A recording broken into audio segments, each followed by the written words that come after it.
Today we bring you part two of the story of legendary Appalachian longhunter and explorer Simon Kenton, another one of the stories of Appalachia. Steve, you think that my Desmond Danger voice would be appropriate at this time? I don't know. We could try it. When we last left you, it appeared that Simon Kenton Butler had miraculously been rescued from his never-ending torment. That, unfortunately, folks, was not to be. Okay, how about that? We kind of baited him a little bit into this. I mean, it's not Batman from 1966, but it's close. Well, we'll keep it in there. How about that? Okay, then I was just wondering, but it just sounds that way. The way that the script was written, it's like, when we left you last. It's a cereal, Rod. That's what Yes, this it is. It's a cereal. It's not a box of cereal, but a cereal. Okay. Indeed. Well, in any event, as we said just a minute ago, Rod so succinctly put it, that was not to be. For a war party that had suffered a terrible defeat showed up at the village and found out that Kenton had been released. Now, this caused an uproar among the returning warriors who demanded a reversal of that release and for the execution of Simon Kenton. Despite Simon Girty's pleas, the council reinstated the death sentence. Kenton was taken to Sandusky so other members of the tribe could attend the death of the longhunter. On the way, Kenton's arm and collarbone were broken by two of the warriors who were escorting him. As they made their way to Sandusky, and regardless of his injuries, Kenton was yet again forced to run the gauntlet, which, by the way, would be his 9th time that he was made to do so. That night, Simon was staked to the ground, naked, so that he wouldn't be able to escape. Wow, what torture. When they made it to the village, preparations were being made for Kenton's execution. Then, Steve, another miracle happened. You see, Chief Logan, who had once befriended the settlers before the Battle of Point Pleasant, had befriended Simon Kenton years before, and when he saw him, he took pity on him. Logan sent a runner to the British fort at Detroit with a message. On Simon Kenton's execution day, a man dressed in a British uniform appeared in the village. This man, Pierre Drouillard, was not a soldier, but was the official British representative to the tribes in the area, and he came on request of Chief Logan to ask for the release of their prisoner. Drouillard and the tribal elders worked out an agreement to release Kenton in exchange for $100 of whiskey, tobacco, or trade goods. In return, Kenton would be taken to Detroit and held as a prisoner of war in Britain's conflict with the Americans. In Detroit, Kenton received much-needed medical attention. He wasn't placed in a cell, but was allowed to freely walk the town so long as he checked in with the British military commander every Sunday and promised not to escape. He stayed there until the spring of 1779, healing and planning to do what he promised the British they wasn't going to do, leave. His plan was to escape and meet up with George Rogers Clark, the leader of the Kentucky militia, and pass on all the intelligence on the British and the Shawnee that he gathered. Well, he gathered together the supplies and weapons he needed, and in June of 1779, he and 2 other prisoners simply walked away from Detroit, headed south and west to the Ohio River, a journey that took the 3 30 days to cross 400 miles of wilderness. Now, although they were being sought by the British and the Shawnee, the trio managed to avoid them all on their way back home. Kenton gave his information to George Rogers Clark, then returned home to his place on Limestone Creek. There, he built a new blockhouse at the mouth of the creek for protection for himself and for new settlers pouring into the area. A fair number of these new settlers, by the way, had come from Fauquier County, Virginia, and they had some good news for Simon, didn't they, Steve? They did indeed. You see, some of them recognized the young man from back home, regardless of the butler name he was using. He asked about his family and how they were doing, and then he asked about that young man that he assumed he'd killed all those years ago. He was told that this young man was alive and had actually been accused of killing him and of hiding his body. Well, upon learning this, Simon Kenton Butler became just Simon Kenton for the rest of his life. As Kentucky grew in population, it soon became a target for the British Army. British troops and their Indian allies began to raid the Kentucky settlements, killing the defenders and taking hundreds of prisoners to be marched north. George Rogers Clark mounted a counteroffensive with the Kentucky militia and named Simon Kenton commander of a company. Kenton took his men to attack many of the villages where he'd been forced to run the gauntlet again and again just a few years shorter. A deserter, though, had warned the Shawnee of the Kentuckians' approach. When Kenton made it to Chillicothe, he found the village abandoned and burned to the ground by the Shawnee. He pursued the fleeing Shawnee and would take turns battling them and then cutting down their cornfields to deprive them of food. You might have thought that might have been just a simple way of doing things, but, I guess he kind of had the things in mind that he wanted to put a hurting on them one way or another, and cutting the cornfields down, what they had, that was going to deprive them of food. And for 2 years, Kenton's men burned villages and cut down corn, forcing the tribes to flee their homes. He also made claims on large tracts of land as he went. Things died down for a short time, though, until 1782. As the American War for Independence was coming to a close, several tribes in what was coming to be known as the Northwest Territory gathered together to go to war with the settlers pouring into the region. Cherokee, Shawnee, Chippewa, Delaware, Wyandot, and others soon attacked what is now West Virginia and Kentucky. George Rogers Clark and his Kentucky militia, joined by Simon Kenton, joined in the fighting. And much as it had before, the Kentuckians and Virginians decisively won this war. Kenton then decided to establish his own settlement. He led a group of families to land he got near Danville, Kentucky, and in 1783 they built cabins, cleared land, and planted corn and other crops. Kenton Station, as it was called, soon grew to a community with a grist mill. Simon Kenton decided that now was as good a time as any to return home to visit his family back in Virginia. And Rod, they were overjoyed to see the son who was now a grown man. You see, Kenton offered members of his family land back in Kentucky, and many of them accepted. He even offered land to the man he once beaten and left for dead, who also gladly accepted the offer. A total of 41 people returned to Kentucky with Simon, who set them up in a new colony on the Salt River. He continued to serve as a scout and guide in further wars with the native tribes in the region, including General Anthony Wayne in his campaign against the Indians in the Northwest Territory.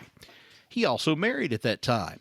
On February 15, 1787, Simon Kenton wed Martha Dowden of Kenton Station. He'd built a fine house of brick, the first such house in the area, for the two of them to live in on a 1,000-acre farm.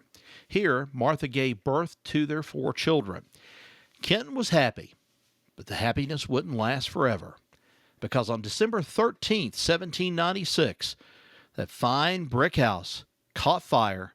Martha and her unborn child, the couple's 5th, died in the blaze. Afterwards, whenever Kenton had to travel far from home, he left his children with a neighbor and friend, Stephen Yarbo, and his family. He eventually married Stephen's daughter, Elizabeth, with whom Simon would have 5 more children. The Kenton family moved west to Ohio. There he obtained large tracts of land on which he built a large estate and prospered. And he shared that prosperity with his neighbors, white and Native American both. That included a man named Bona, the Shawnee warrior who'd first captured Kenton all those years before. Now, he allowed him 2 encampments on his land, which he helped protect from a group of settlers determined to exterminate them. And for a time, everything seemed to be going well. However, Kenton had bought his land, about 250,000 acres, from a man who had bought 2 million acres from the federal government on a payment plan. And when that man stopped making the payments, well, the government seized that 2 million acres, including Simon's share, leaving him homeless. In 1803, Kenton made a treaty with Shawnee Chief Tecumseh to be granted, quote, near half of Ohio and some of Indiana, end quote, in exchange for goods and provisions and, quote, to pay more money or goods as long as grass grows and water runs. I think I've heard that term. Is that not what they put in treaties later on with the Plains Indians? That the treaty would be good for as long It as sounds the familiar. grass grows and the water runs? Yeah, I think that's something that sounds familiar to me too. Is something like, what is it? Sounds like the other is the creeks don't dry up or something of that nature. Kind of Yeah. a paraphrase on it. I've heard that before. Yeah, something like that. And the government didn't usually keep those promises. And guess what? The new state of Ohio didn't either. They simply said, no, you don't get to own half of our state, and canceled the deal. Wow. Well, then debts began to arise from prior good deeds. When he'd had the resources, Kenton had paid the bail for friends and neighbors who, well, just absolutely didn't have the means to do so. One man, though, named Robertson, was the beneficiary of Kenton's kindness. Simon had paid a very large bail for him. Then, well, of all things, usually, well, it happens today too, Robertson disappeared. Unable at this point to pay the bail, Kenton was placed in, you guessed it, debtor's prison for a time. In 1806, Kenton discovered that the man had gone south. So Simon rode his horse all over the South looking for him, going all the way to Florida. He returned in 1807 with a broken leg that was healing and some pear trees. He told no one what had happened nor whether he had found Mr. Robertson. Well, 4 years later, he was sued over an old Kentucky debt which Kenton disputed. Pending the trial, he was ordered held at the local jail in Urban, Ohio, where he now lived. The residents of the town, most of whom were old friends or family of Simon, promptly elected him to be his own jailer and allowed him to move his family into the rooms above the jail. Smart thinking there by the family. Well, that is a really neat little gig. Be your own jailer, I suppose. Yeah, come and go as you please. Yeah. He was allowed, Rod, to wander the town, just like you said, come and go as you please. But he had to stay within the town limits. So when his 9-year-old daughter died, he wasn't allowed to come to the cemetery where she was buried, but had to stand at the edge of town and watch the funeral procession pass by. His confinement lasted for a year until the court released him, apparently when the case wasn't pursued by the creditor. In 1811, he was again sued over that Kentucky debt and again was put in jail for a year before again being released. Having had enough, the 57-year-old Simon Kenton enlisted as a sergeant in the U.S. Army in the War of 1812. He formed scouting companies and fought in several battles in the war, including in the Battle of the Thames in 1813, in which Chief Tecumseh was killed. After the war, he moved back to a cabin in Ohio to retire in peace, managing his vast land holdings as well as several businesses he had established in Missouri. Well, I guess as long as he had those vast land holdings. Right, Rod? I would say so, Steve. Those land holdings vanished like smoke in a series of land disputes and changes to the law. Almost all of his land claims were held to be invalid by the courts, leaving Kenton virtually landless except for the small tract around his cabin. Then his Missouri businesses failed one by one, victims of mismanagement by the people he trusted to run them. Finally, in 1818, the Kentucky courts wrote Simon, asking him to testify in another land case. As soon as he showed up, he was tossed into debtor's prison over that old Kentucky debt case in the very county he had established his colony of Kenton Station. He again refused to pay the debt, maintaining it was all invalid. Well, his friends worked to get him out of debtor's prison, while his wife would ride from their cabin in Ohio to bring her husband food and company when she could. Eventually, some of Kenton's friends in the Kentucky state legislature managed to get the debtor's laws changed, and Simon was released. Kenton now lived in a small cabin on his daughter's property on a government pension of $20 a month.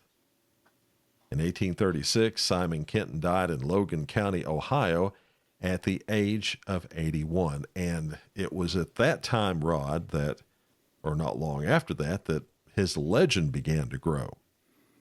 at least in Kentucky, as well as in Ohio and Indiana. And that's when I guess the state governments decided they were going to cash in on his name and started naming everything after him, from Kenton High School to Kenton College to Kenton this to Kenton that. And that's where the legend of Simon Kenton actually started to grow. But unfortunately, all of this had to take slapping him in the face countless times over and over these things and stuff. And, you know, if anybody, and I'm not saying it now, but if anybody needed to be, I guess, chastised over this whole thing, was the state of Kentucky for putting him through this. And I think that's what's so unfortunate about this. He managed to be a big hero, and he didn't want to be a hero, but he had saved Daniel Boone's life. But then here fought and then sustained all this punishment from the Shawnee, and then yet goes back into battle, leads a series of, attacks, and they end up being successful. And then this is a slap in the face to one of your heroes, or one of your state heroes. And I think it's very unfortunate. But then, like you said, though, here he is after he passes away. What do they start doing? Naming everything after him. And kind of like it's a sad, but I don't know. It's a meaningful tribute, at least in one sense. But I think there's more to the story than just hearing that, oh, they honored him. There's more to it than just that. Well, I mean, they got him in the situation he was in. You Right. know, he was doing what everybody else did back at the time in terms of claiming land, and that's putting his mark on trees and then coming down and registering those claims. And to have all those claims, all that land just taken away from him by the government. And then on top of that, to have the government, in terms of this court, trick him into coming back in and getting in their jurisdiction so they can put him back in jail. Mm-hmm. The terrible thing for him. That's Terrible. dirty. That's dirty politics to me.